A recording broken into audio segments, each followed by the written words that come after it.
Okay, let's go ahead and get started. So a couple of housekeeping items before we start. Jetin, good to see you again.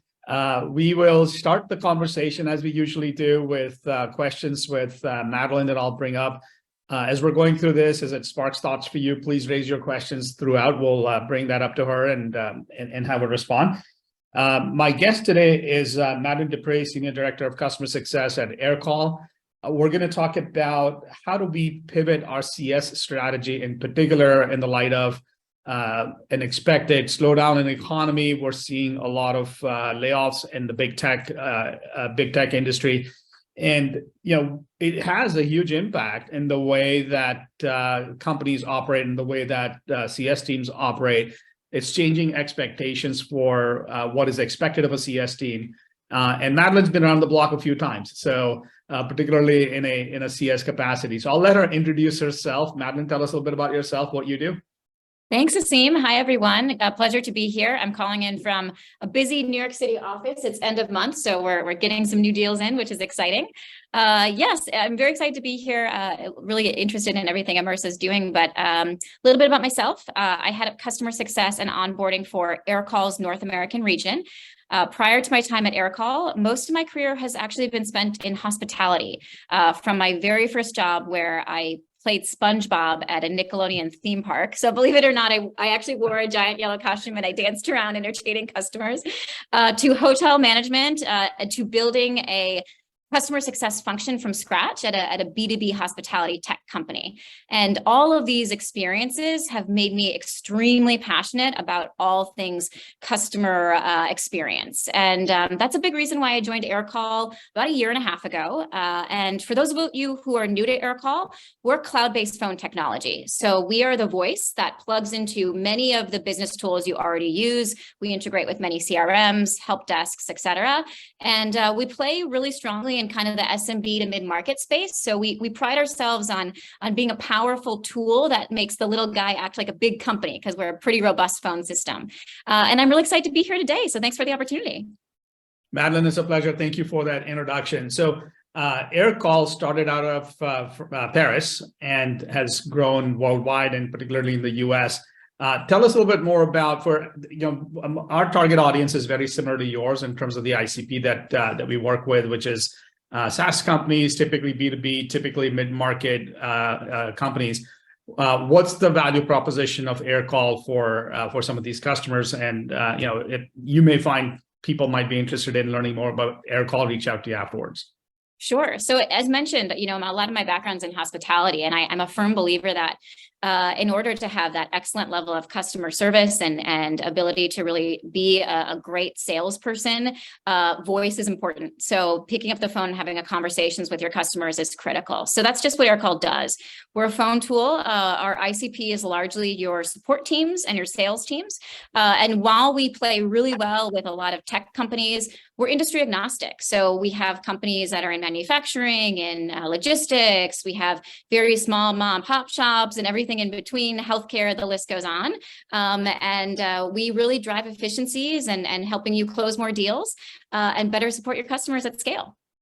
Great. Awesome. So now obviously we're talking about customer success today. So tell us a little bit more about how your team's organized, what's the scope of the responsibility for the team.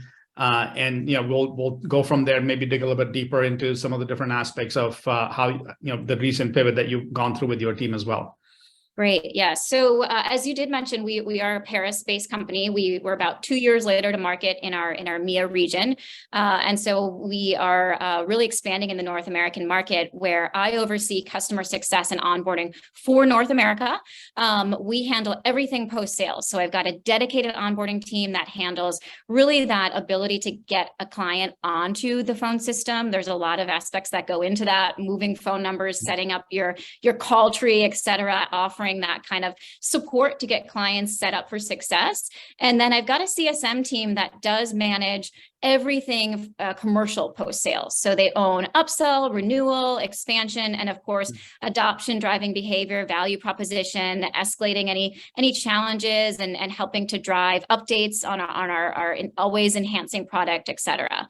And as mentioned, I've been here for about 1.5 years. A lot of my time has been really building the CSM function. I kind of had to rebuild in many ways, and I've hired over 20 people and built a pretty robust team that's segmented based on our customer segmentation. So I've got strong leaders that manage onboarding, kind of that SMB, experience, more mid-market, and some of our key accounts, and that's how the CSM org is structured. I've got a global counterpart in Paris, in the Paris office, who I'll be seeing next week. Very excited to make the trip. And as of recently, I report directly into a chief customer officer. Most of my time has actually been under a CRO, but we've invested in a leader at the executive level to run everything post-sales. So a lot of focus top down on ensuring that we enhance that customer experience. And of course, both my teams play a critical role in that. Great. So very interesting, the move from being part of the CRO's organization to having a chief customer officer in the company. I think it's just recognition of the value that a post-sales organization brings into an organization. Maybe talk a little bit more about that. Is this, what was sort of the motivation internally to make that change? It's obviously not a small change. It's a pretty significant change at a leadership level. What prompted that, and how did that come about? Couldn't agree more. And actually, we have a fairly new CEO, and it was one of his first moves was to say, we've got to pivot and really enhance and continue to drive value for everything post-sales. And that takes one central leader top down for that experience. And so, look, we are a company that had hyper growth. We hit that 100 million AR mark last year. We grew, doubled our headcount in probably the last 1.5 years. We've been scaling like crazy. We were one of those companies who did very well during COVID because of that push to work from home. And so a lot of focus was on let's close the business. And just like any company that's in this hyper growth stage, we tend to get a little bit lost in as we're growing, how are we ensuring that every interaction your customer has with every aspect of your business is smooth and has that transition and is seamless. And that was a big part of investing in this chief customer officer role. And so this person will own, of course, customer success management, onboarding. They'll also own our billing function, which is interesting because that's a big part of the customer experience, and then support, technical support, et cetera.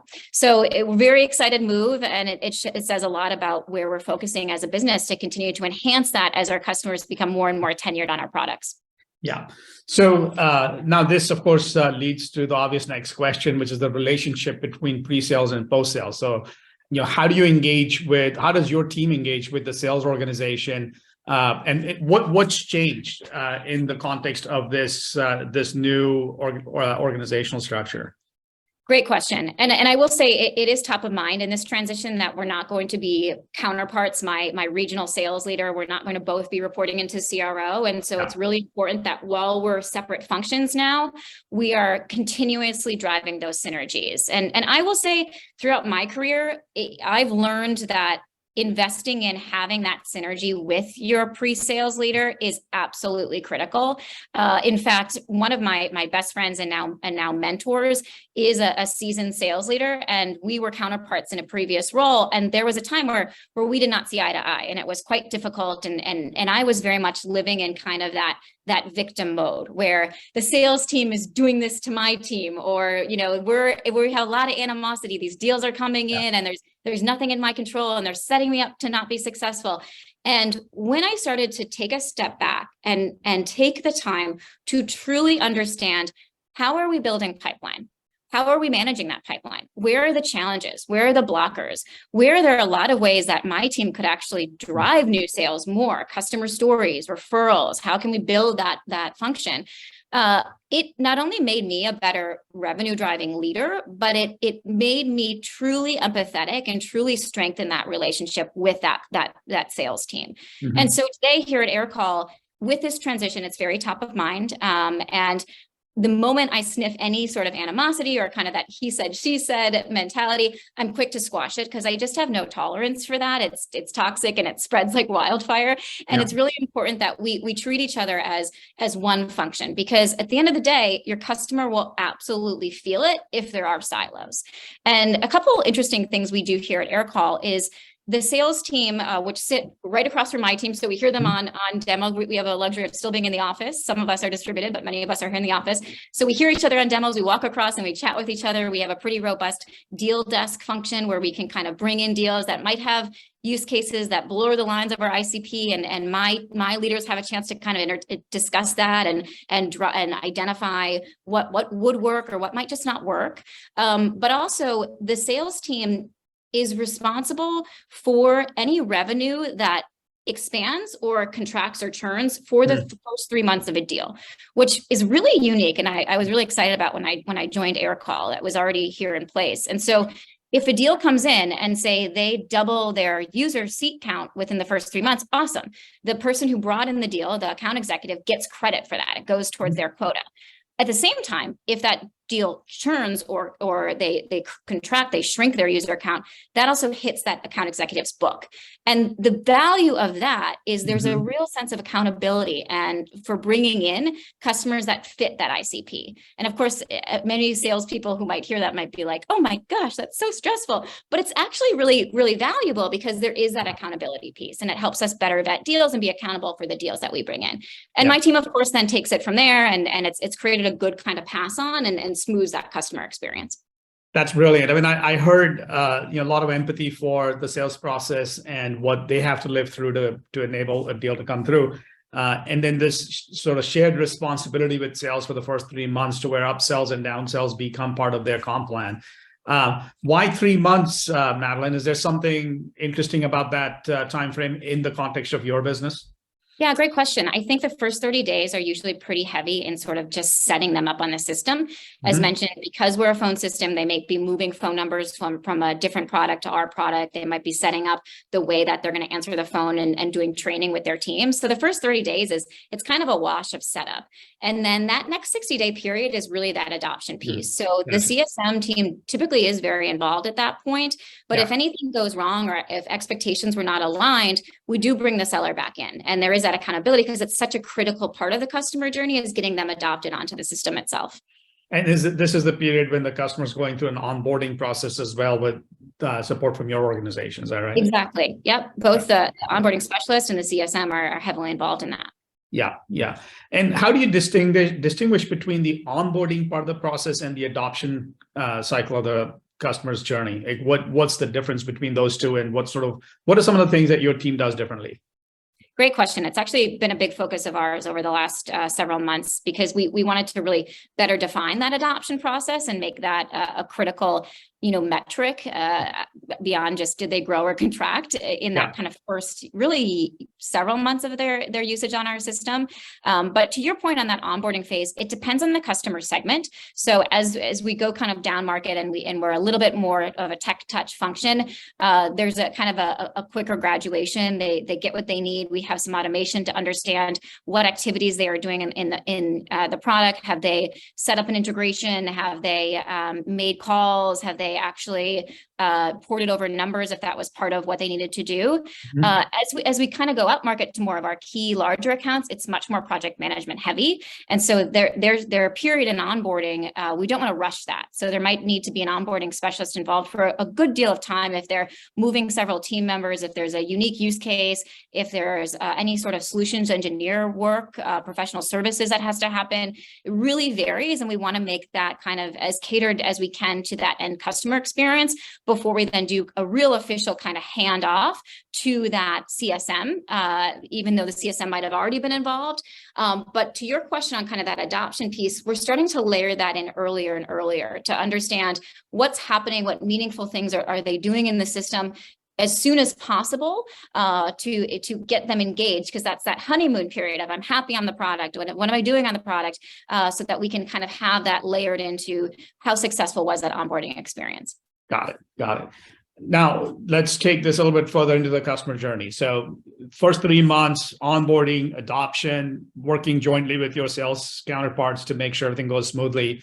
What happens after that, right? And particularly as you approach a renewal cycle, or if there's any kind of risk of downsell, or if there's any kind of opportunity for growth and expansion in that account.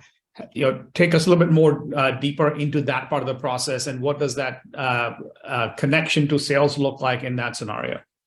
Sure. So we are really top of mind, kind of focusing on and enabling the CSMs to really be able to pivot their time and energy across kind of each of these criteria. Is the customer hyper engaged and has high potential for growth? Is the customer at risk and there's something blocking them that I need to really put my firefighting hat on? Is the customer completely unresponsive, which is its own category? Or is the customer happy and status quo, and there might be opportunities to craft a story or get a reference? And so we try to incentivize the CSMs and hold them accountable to activities that will cater to each of these different criterias. And of course, these criteria do shift and alter, particularly in light of some of the economic stress that we've seen a little bit of impact there that ripples what these playbooks are. We need to pivot and cater to that experience. But your question to bringing in the sales team, I think data is key. I'm meeting with our VP of sales for North America here this afternoon to do a deep dive on adoption, on risk and reasons behind that, so that we're aggregating insights at scale and filtering that back to that top of the funnel to really enable the sales team to better speak to it, to better get ahead of it, or for us to band together and say, let's go talk with product leadership on X, Y, and Z with that data-backed insights. Got it. I'm going to come back to the product leadership engagement in a moment. There are some really good questions popping up in the chat session. So there's a question here from Aditya that says, at what stage should the CSM, at what sales stage should the CSM get engaged with the customer and the AE, or do you believe the CSM can take the baton from AE after closing? So is it earlier than before they close, or is it later? It really depends on your business. And for us, it depends on the customer segmentation. So as we kind of go up market, we do bring in the CSM earlier because there is that ability to have that cohesiveness throughout your entire experience, even before maybe the deal is signed. Yeah. But I like how what was mentioned was that pass of the baton. And in my experience, the sooner that the CSM is involved and actually takes ownership, the better. So what's unique about our business, yes, there's kind of that responsibility for those 3 months that might hit the sales bucket, but at the same time, striving to empower the CSMs to say, I'm the owner of this success is important because the customer feels that they have that owner. And let's face it, account executives, they have quotas. They right now, end of month, they're trying to close these deals. And so their top priority is closing new business. And without having a CSM involved as soon as possible, they might have a gap in kind of those expectations or a gap in what they need. And so long answer to your question, the sooner the better in my experience, but what's really critical is that you define when that is to the customer and to the stakeholders. Yeah, got it. There's another question here from Jatin that says, is there any framework that you would refer to define kind of the timelines for onboarding, implementation process, et cetera, particularly for an SME type business? Any thoughts on that? Are there industry frameworks around customer success that people should be aware of? Yeah, great question. I think what's really exciting about me having been in customer success for 8 years, 8 years ago, there was nothing out there. Now there's such a plethora of great information, and customer success is such a generous community. So you can easily find a bunch of great framework out there in terms of catering to whatever specific needs that you have. In my experience, though, whatever framework you find, you need to then walk through a customer journey with your stakeholders and elaborate and embellish so that it completely fits your needs as a business, because every business is different. Yeah. Just kind of building on that a little bit, Madelyn, one of the observations we've had in working with a lot of both pre-sales and post-sales leaders at different companies, on the pre-sales and the sales side, there's a pretty well-defined sales stage process, right? So there's a process around stage 1, somebody approaches you, stage 2, you understand their needs and so on. And so we've seen everything from 6 steps to 10 to 12 steps in the sales process. Is there a similar sort of staging framework that you think of as you organize your process and the way that your team engages with clients? Super great question, and I think it's a crime that's not more built out, and CSMTs, especially if they carry revenue quotas, aren't structuring their model against it. So it is something we are working on. I know. I think Kristen Hayer has a great model where she says, if an opportunity comes in and it's already a customer, it's already at that 30% qualified or something. And so there's some great models out there that you can kind of build that structure and that cadence against. What's important is, as CS leaders, you take the time to truly understand how your sales counterparts are building these models and how you can then kind of put that into your playbook as CSM leaders, and not think that that's not important. And I actually am bringing on a new manager on my team who was in a sales leadership role, will now be in a CSM leadership role. And one of the reasons I hired him is because he brings that sales background to help sharpen that skill. So it's critically important. Yeah, got it. Okay, it's kind of building on the theme of stakeholder management. You mentioned, your interaction with the product leadership and the product team. Now, obviously, the relationship from a CS standpoint, in order to serve your customers better, you need to make sure that your product team is responding to the issues that get raised. But how else do you engage between your organization and the product organization? I'll mention data again. And so what's so important, and what we tend to see, particularly in my experience at early stage companies, is that we lead with our emotions. Oh my gosh, we need to have this feature and blah, blah, blah. And product folks are not going to be receptive to that. And I say to my team, both the individual contributors and leaders constantly, let's aggregate those insights and build a story that's data backed. And so whatever tools you have out there, whether you're at the stage where you're putting in a spreadsheet or you're investing in a great tool like Immersa, it's so critical to layer those data-backed insights to tell that story and craft that ties both the impact on revenue, but also maybe some innuendos in terms of the customer story, the use case story, or that kind of UX experience to your product leaders. And that will be key, because that helps you align as one engine under your CEO to be able to better craft and better meet goals as a company that, of course, wants to make money at the end of the day. Yeah. So really backing it with that data is critical. Yeah, I think that is a very important point that you just made, which is sort of not being as emotion driven and be data driven with your product teams. That's, they're all engineers typically. That's how they think. And so approaching them in the way that they think is critical. Okay, so, there's another really good question here from Aditya. So maybe we'll focus on forecasting risk in your install base around renewals and other aspects of your customer interaction. How do you do forecasting today? What type of forecasting work does your team do? And tell us a bit more about that. Sure. So it's been a complicated experience throughout my CS journey. And I think having historically often reported into a sales leader or a CRO, I'm moving from a place of let me put together some sort of forecast and then bring that to the table. And the response is, okay, go back and come up with something better, right? Because we're sales leaders. We want to have a better forecast, a better picture. And recently we've transitioned to, I think in light of some of the economic stress and uncertainty companies are facing, it's more important than ever from a net retention standpoint to paint a realistic picture, and so that we can build a budget against it, right? And so what we've done, we have a great success operations director who joined our company about 8 months ago, and he's helped us really pull some models against what's happening by region and how we could see some of the linear macro effect, as well as what outliers do we need to include. Are there major renewals that have risk tied to it? And is there a predictability index coming back to kind of building that sales pipeline? What's the percent likelihood that we'll close that renewal, or the percent likelihood that it might be a renewal, but a contraction, right? So we're taking that into account.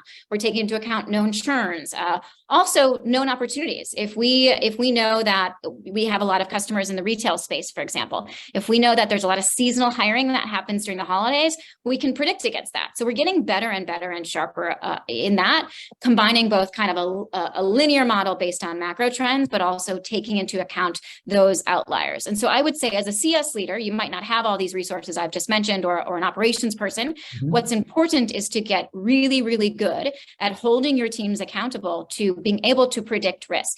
When are renewal dates? What is kind of their status? What's that likelihood of renewal? Where is their risk? And what's the percentage of that risk of churn? And when would that fall, et cetera?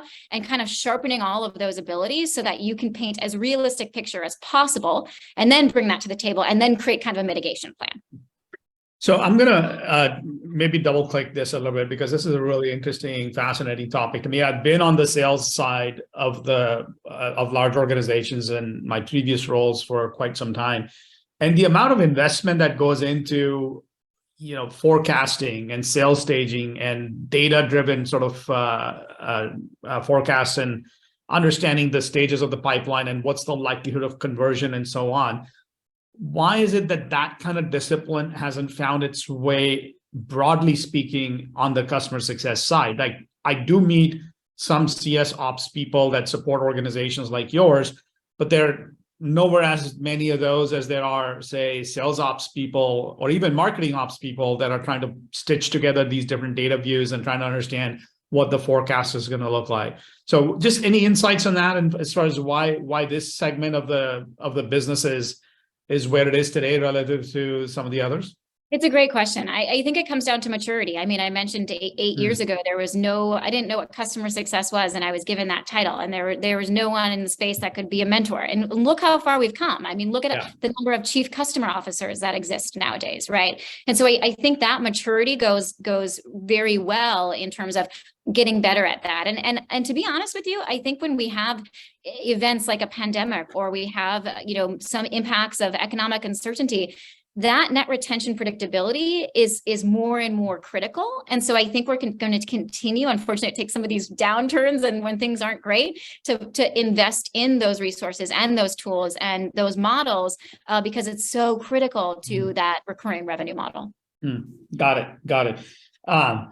Data. Let's talk about data. So what are the different sources of data that you tap into to create these models to predict what churn is going to look like, to predict risk in the organization? So we're great at it. We're perfect at it. We have no problems. No, it's always a work in progress, right? And so we do use, we have a BI tool. We invest in Looker, which does pull insights from both our product itself. And this is actually an increasing focus is getting better at building kind of an adoption metric for our customers and understanding not just what are they paying us, what's their number of seats, how much money can we kind of grow, but also what is their penetration rate. And so looking at, not just, user activity versus their license count, but also at things like how meaningful their behavior is within our product. So we have indicators that say, are they going to the analytics page and how often? How many admins versus users do they have and what's their activity? Do they have integration set up, which is going to continue to drive value, et cetera? So we pull insights like that, and those are very important predictability metrics that we can kind of rely on, as well as there's also just commercial aspects that are really critical. We're a phone system, so number of calls, what countries are people calling, minutes, et cetera, and several other insights in terms of what their behavior is on our product and how they're engaging with our team. In addition, I've always firmly believed as a CS leader, taking a look at support activity is underrated and super critical. So whether you want customers making a lot of support tickets or you want them to be more autonomous, wherever you are, whatever stage you are as a business, that's such a critical metric to be looking closely at.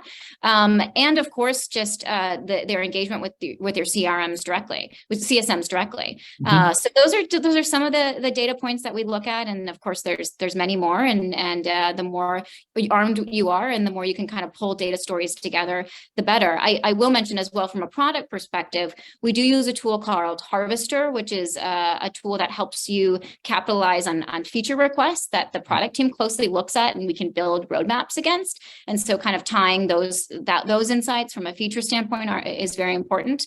And then there's a whole world of external data points, whether you're using a tool like Zoom Info to understand their total employee count versus the penetration of the number of licenses they have, or you're looking at competitive insights, et cetera. You've got to layer both that internal and that external data points to really have that full picture. So there's so many data points.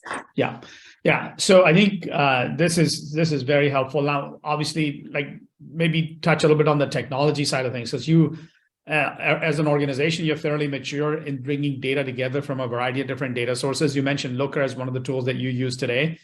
Tell us a bit what does the technology footprint look like to pull data from all these different places? Where is it coming from? Where does it land? What's that data flow look like? And I think that'd be a useful conversation for the team here. Now, I'm seeing some good. It's a good question here from Christine. I'll bring it up next in the panelist section. So hold that thought, Christine. We'll be right back with you. I think the real value of a tool like Looker is you can pull insights from Salesforce, from a CSM tool. We use Tatango, which kind of helps trigger CSMs to engage with their customers based on certain insights versus based on certain triggers. In addition, we have a separate billing tool. We're currently migrating from a proprietary tool to NetSuite, which is an exciting migration. And so being able to pull that activity into a Looker is really critical to understand, payments and how their contract is structured. And then the product data itself. So really using, I'll also mention CSAT, NPS. There's so many different points that we can pull right into Looker to kind of build that full picture of your customer experience. Got it. Do your CSMs regularly log into Looker in addition to, say, Tatango or other tools? They do, because as I mentioned, they're very much measured on net retention, activity, and we're a user-based pricing model. So there's activity that does happen every day that impacts kind of the full picture. And so they can log in, they can see activity in terms of adding users, removing users, et cetera, in Looker. In addition, we try to build a quarterly one-stop shop that will pull in how they're pacing towards their targets. So for example, one of our targets was to do meaningful adoption calls with customers, and they're logging the calls in Salesforce, but then in Looker, they can see what percentage they are to target, as well as what percentage they are towards expansion and contraction and churn targets. So that is really a great one-stop shop for the CSMs, and they're in it most days. Got it. And once you identify there's potential risk in an account, or once you identify there's potential opportunity in an account, based on all these different signals that you're gathering, what is the responsibility of the CSM? Like, what actions do they take in either case? Like in either situation, what are the next steps that they go through from a process standpoint? That's where a tool like Tatango has been helpful, because especially where we do have a lot of SMB customers, so I have a team that has a scaled amount of accounts. They can log into Tatango and it will trigger a task based on all these data insights. So say there's a drop in adoption, it'll trigger a reminder that actually has kind of a template of a playbook of how to engage with the customer, what types of, ways to get in touch with them, which, often might be an email, but we're a phone system. And then as I mentioned earlier, I'm a big proponent of picking up the phone. And so they also can log that they actually called the customer and tried to chat with them and learn more in Aircall, which is also pulling into our data set, the activity that's happening in Aircall itself. But all of these insights can then pull reminders and triggers that we have playbooks against, that we do leverage Tatango to kind of hold them accountable and remind them throughout all these activities across their book. Got it. Okay. The question here from Christine, she wants to know more about segmentation. Is that a factor in how you approach your process? I think that's a really good conversation to have around segmentation, and how do you think about segmenting your customers, and then what processes get organized around those different segments?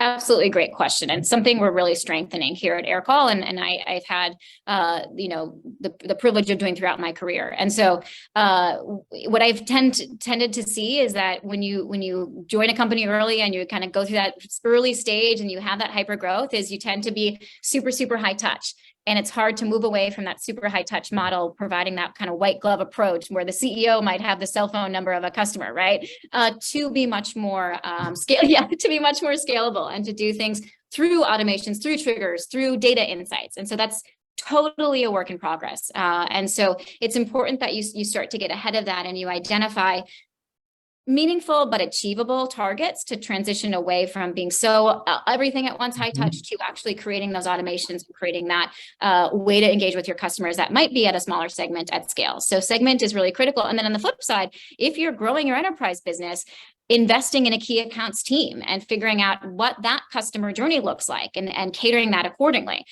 So you've got to really be thinking about that as you scale, and it's not easy.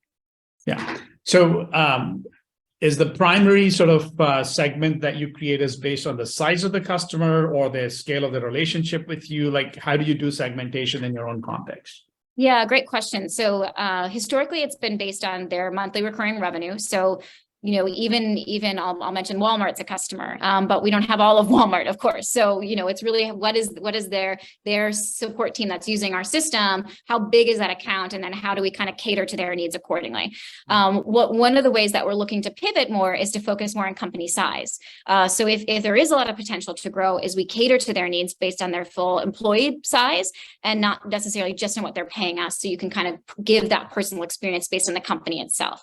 There's also kind of nuances in segmentation based on industry, and we're trying to sharpen those playbooks. So a healthcare use case might be very different than a finance company. And so how do we build playbooks that are catered to those needs? And will we at some point be in a position where we're going to segment our CSMs based on industry? Maybe. So there's a lot of ways that you can build that segmentation. But currently at Aircall, it's very much based on their monthly recurring revenue. Got it. Okay. Very helpful.